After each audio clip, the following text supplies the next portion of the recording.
लेकिन as a health minister मेरा दायित्व है कि देश में कोविड ना फैले और उसके लिए मैं जागरूकता से काम करने की कोशिश की। लेकिन खास लोग थे, मैं क्या करूं अध्यक्ष जी, चेयरमैन साहब, खास लोगों के मैंने बोल दिया तो खास लोगों के फेवर में लोग निकल पड़े और नहीं बोलने की भाषा में मुझे और प्रधानमंत्री जी के बारे में भी तो विषय इसलिए उठा कि मेरी एक जिम्मेदारी बन गई कि सम्मानीय 3 सांसद ने राजस्थान से मुझे पत्र लिखा और उन्होंने मुझे कहा कि राजस्थान में जो यहाँ भारत जोड़ो यात्रा पास हुई और कई लोग ये यात्रा में शामिल हुए, शामिल होने के बाद वो पॉजिटिव पाए गए। सम्मानीय मुख्यमंत्री हिमाचल भी पॉजिटिव पाए गए यात्रा में भाग लेने के बाद। तो मुझे कहा कि उसके लिए प्रिकॉशन लेना चाहिए, आपको उसके लिए कुछ न कुछ करना चाहिए। तो मेरी जिम्मेवारी थी कि मैं राज्य के मुख्यमंत्री को लिखूं और यात्रा जो कर रहे हैं ऐसे उसके कन्वीनर को भी लिखूं कि उसके ऊपर प्रिकॉशन, उसके ऊपर जरा कोविड प्रोटोकॉल का पालन करें।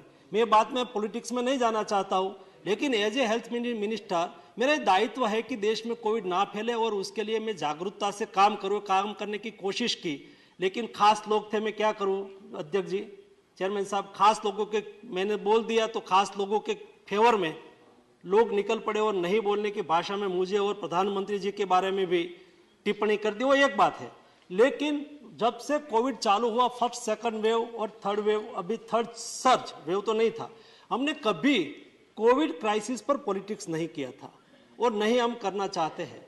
आज देश में हर हॉस्पिटल में, जो बड़ी हॉस्पिटल है वहां पीएसए ऑक्सीजन प्लांट लगाया है।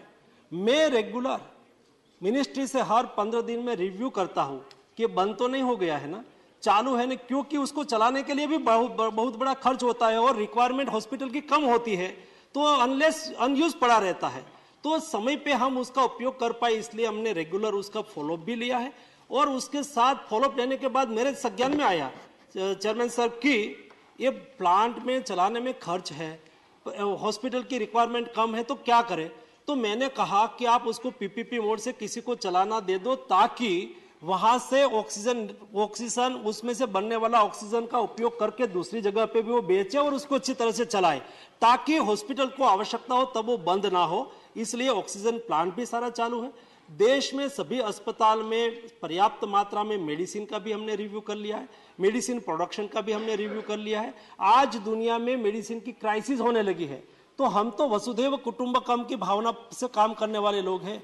हम तो हमारे घर के द्वार पर लाभ शुभ लिखते हैं, हम केवल लाभ की बात करने वाले लोग नहीं हैं। जब लास्ट दुनिया में मेडिसिन की क्राइसिस हुई थी तब प्रधानमंत्री जी ने मुझे निर्देश दिया था कि नहीं केवल भारत की रिक्वायरमेंट को पूरी करना है, लेकिन दुनिया को भी मदद करना है। 150 कंट्री में हमने मेडिसिन सप्लाई की थी।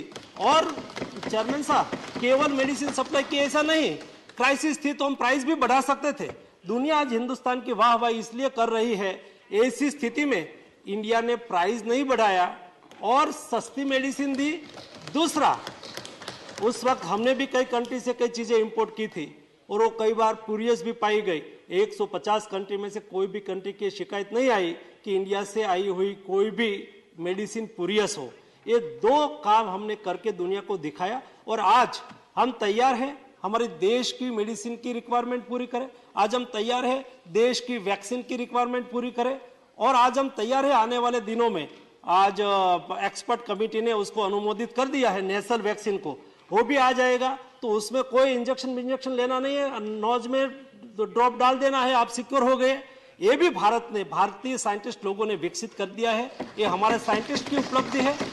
कहने का मतलब ये है कि कोविड के सामने लड़ने के लिए पूरी तैयारी हमने की है, लेकिन भी ये वायरस बार बार म्यूटेट होता रहता है, अपना स्वरूप बदलता रहता है। हम सब लोगों की जिम्मेवारी, हम नहीं कहते कि हमने ही सब कुछ कर दिया, हम कहते हैं कि सब लोगों ने साथ में मिलकर किया है। और आने वाले दिनों में भी एक क्राइसिस आगे बढ़े तो सारा देश एक होके फर्स्ट और सेकंड वेव का जैसा सामना किया है वैसा सामना कर सके, इसलिए पूरी तैयारी भारत की सरकार की ओर से हमने कर लिया है।